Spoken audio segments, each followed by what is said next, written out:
Hello అండి, అందరికీ నమస్కారం. ఫుడ్ లవర్స్ అందరికీ ప్రత్యేక స్వాగతం. ఈరోజు మనం మన ఇంటి స్టైల్లో చాలా రుచిగా ఉండే కొరమీను చేపల పులుసు ఎలా చేయాలో చూడబోతున్నాం. చేపలంటే చాలామందికి చాలా ఇష్టంగా ఉంటుంది, కానీ సరైన విధంగా చేయకపోతే రుచి అంతగా రాదు. అందుకే ఈరోజు చాలా సింపుల్గా ఒక్కో స్టెప్ క్లియర్గా మీకు చూపిస్తాను. కొరమీను చేపల పులుసు అంటే మసాలా బాగా పట్టి పులుపు కారం సరిగ్గా కలిసిపోయి ఉండాలి. పులుసు కొంచెం మందంగా ఉండాలి. చేప ముక్కలు విరిగిపోకుండా జాగ్రత్తగా కలపాలి. ఇవన్నీ ఎలా చేయాలో ఈ వీడియోలో పూర్తిగా వివరంగా చెప్తాను. చాలామందికి కొన్ని సందేహాలు ఉంటాయి. చేపలు శుభ్రం చేసిన తర్వాత కూడా వాసన వస్తుంది, మసాలా ఎంత వేయాలి, పులుసు పల్చగా కాకుండా చిక్కగా ఎలా ఉండాలి అనే ప్రశ్నలు చాలామందికి ఉంటాయి. ఈ ప్రశ్నలకు సమాధానాలు కూడా ఈ వీడియోలోనే ఉంటాయి. కాబట్టి మధ్యలో స్కిప్ చేయకుండా పూర్తిగా చూడండి. అప్పుడే మీ డౌట్స్ అన్నీ క్లియర్ అవుతాయి. మీరు మొదటిసారి చేస్తుండి కూడా ఈ వీడియో చూస్తే ఖచ్చితంగా మంచి రుచితో చేస్తారు. వీడియో మీకు ఉపయోగపడితే ఒక లైక్ చేయండి. మన ఛానల్కి కొత్త వాళ్ళు ఎవరైనా వచ్చినట్లయితే సబ్స్క్రైబ్ చేసుకొని పక్కనున్న బెల్ బటన్ని ప్రెస్ చేయండి. మీ సపోర్ట్ వల్లనే ఇంకా మంచి వీడియోలు చేయడానికి ప్రోత్సాహంగా ఉంటుంది. సరే, మరి ఇంకా ఆలస్యం చేయకుండా మన రుచికరమైన కొరమీను చేపల పులుసు తయారు చేద్దాం. మనము కట్ చేసి తెచ్చుకున్న చేప ముక్కలని ఒక బౌల్లో వేసుకోండి. మేము ఇక్కడ 1 కేజీ కొరమీను చేపని తీసుకున్నాము. అది కట్ చేసిన తర్వాత మనకి దాదాపు 3/4 కేజీ చేప అనేది వచ్చింది. ఇప్పుడు దీనిలో 1 చెంచా సాల్ట్, 1/2 చెంచా పసుపు, కొంచెం వాటర్ వేసుకొని బాగా కడగండి.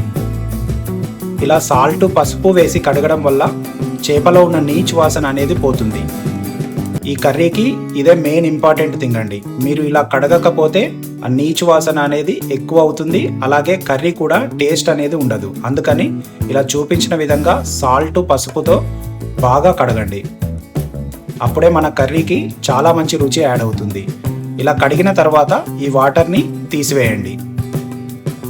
ఈ వాటర్ తీసివేసిన తర్వాత మళ్ళీ కాస్త ఫ్రెష్ వాటర్ తీసుకొని కడిగి దానిని కూడా తీసివేయండి. చూడండి, చాలా ఫ్రెష్గా కడిగాం కదా. దీనివల్ల మన కర్రీ అనేది చాలా టేస్ట్ వస్తుంది. ఇప్పుడు ఒక బౌల్ తీసుకొని దానిలో 3 చెంచాల కారం వేసుకోండి. అలాగే రుచికి సరిపడా ఉప్పు, కాస్త పసుపు, కాస్త అల్లం వెల్లుల్లి పేస్ట్, కాస్త నీళ్లు వేసుకొని కలుపుకోండి. నీళ్లు కొంచెం ఎక్కువగానే వేసుకోండి. ఇది కొంచెం పల్చగా ఉంటేనే మనకి చేప ముక్కలకు అనేది బాగా పట్టుకుంటుంది, అలాగే మనకు కలపడానికి ఈజీగా ఉంటుంది. ఇలా వాటర్ వేసిన తర్వాత కారంని ఉండలుండలుగా లేకుండా ఇలా కలుపుకోండి. చూడండి, ఈ పేస్ట్ని ఇలా రెడీ చేసుకున్న తర్వాత మనము కడిగి శుభ్రం చేసుకున్న చేప ముక్కల పైన ఈ పేస్ట్ని వేయండి. ఇప్పుడు ఈ పేస్ట్ని చేప ముక్కలకి బాగా అప్లై చేయాలి. ఈ మ్యారినేషన్ ప్రాసెస్ అనేది ఈ కర్రీకి చాలా ఇంపార్టెంట్. మనం వేరే కర్రీలాగా చేయకుండా ఈ ప్రాసెస్లో ఇలా మ్యారినేట్ చేస్తే కర్రీ అనేది చాలా చాలా టేస్టీగా ఉంటుంది.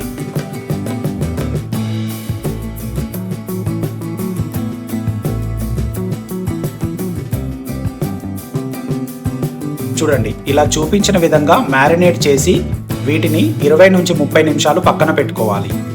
ఇప్పుడు ఒక గిన్నెలో కాస్త చింతపండు వేసుకొని నానబెట్టుకోండి. ఇప్పుడు ఒక బౌల్ తీసుకొని దానిలో 2 టేబుల్ స్పూన్ల ఆయిల్ వేసుకోండి. ఆయిల్ వేడైన తర్వాత 1 చెంచా జీలకర్ర, 1 చెంచా మెంతులు, 1 చెంచా కొత్తిమీరలు, అలాగే 3 నుంచి 4 ఉల్లిగడ్డలను ఇలా కట్ చేసుకొని వేసుకోండి. ఉల్లిపాయలు సన్నగా కట్ చేయాల్సిన పని లేదు, ఎందుకంటే మనము గ్రైండర్ పట్టుకుంటాం కాబట్టి ఇలా పెద్దగా ఉంటే సరిపోతుంది. వీటిని మూత పెట్టుకొని 2 నిమిషాలు బాగా ఫ్రై చేసుకోవాలి. ఇలా 2 నిమిషాలు ఫ్రై అయిన తర్వాత దీనిలో ఒక దాల్చిన చెక్క ముక్కని వేసుకోండి. ఈ దాల్చిన చెక్క ఫ్లేవర్ అనేది మన కర్రీకి మంచి ఫ్లేవర్ని యాడ్ చేస్తుంది. ఇలా దాల్చిన చెక్క వేసిన తర్వాత మళ్ళీ ఒక 2 నుంచి 3 నిమిషాలు వీటిని బాగా ఫ్రై చేసుకోవాలి. చూడండి, ఇలా ఆనియన్స్ కాస్త బ్రౌన్ కలర్కి వచ్చిన తర్వాత వీటిని తీసుకొని పక్కన పెట్టుకొని కాస్త చల్లారిన తర్వాత ఇలా గ్రైండర్లో వేసుకొని పేస్ట్ లాగా చేసుకోవాలి.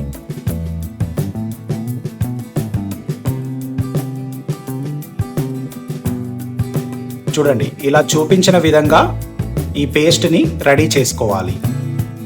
ఇప్పుడు దీనిని పక్కన పెట్టుకొని మనం ఇంతకుముందు ఆనియన్స్ ఫ్రై చేసుకున్న బౌల్లోనే మళ్ళీ ఒక చెంచా ఆయిల్ వేసుకొని, ఆయిల్ వేడైన తర్వాత మనము గ్రైండర్ పట్టుకున్న పేస్ట్ని దీనిలో వేసుకొని ఫ్రై చేసుకోవాలి. ఈ పేస్ట్ అనేది ఆయిల్లో బ్రౌన్ కలర్కి వచ్చేంత వరకు ఫ్రై చేసుకోవాలి. ఇప్పుడు దీనిలో ఒక 3 పచ్చిమిర్చిని ఇలా పొడవుగా కట్ చేసుకొని వేసుకోవాలి. అలాగే కాస్త సాల్ట్, కాస్త పసుపు వేసుకోండి. మనము సాల్ట్ మ్యారినేట్ చేసేటప్పుడు యాడ్ చేసుకున్నాం కాబట్టి ఇప్పుడు కాస్త తక్కువగా వేసాము. మీ టేస్ట్కు తగ్గట్టుగా యాడ్ చేసుకోండి. చూడండి, ఇలా బ్రౌన్ కలర్కి వచ్చిన తర్వాత మనము మ్యారినేట్ చేసుకున్న చేప ముక్కలని ఇలా వేసుకోండి. ఇలా ఒక్కొక్కటిగా వేసుకోవాలి. మీరు ఎంత వీలైతే అంత వెడల్పాటి పాత్రని తీసుకోండి. అప్పుడే మనకు చేప ముక్కలు అనేటివి బాగా ఉడుకుతాయి, అలాగే విచ్చుకుపోకుండా ఉంటాయి.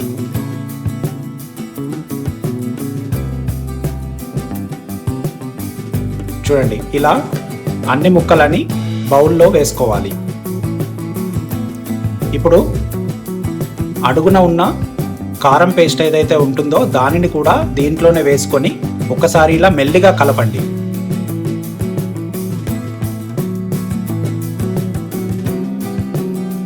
దీనిలో కలపడం అనేది చాలా ముఖ్యమండి. మీరు ఫాస్ట్గా కలపకూడదు. ఇలా చాలా మెల్లిగా కలపాలి.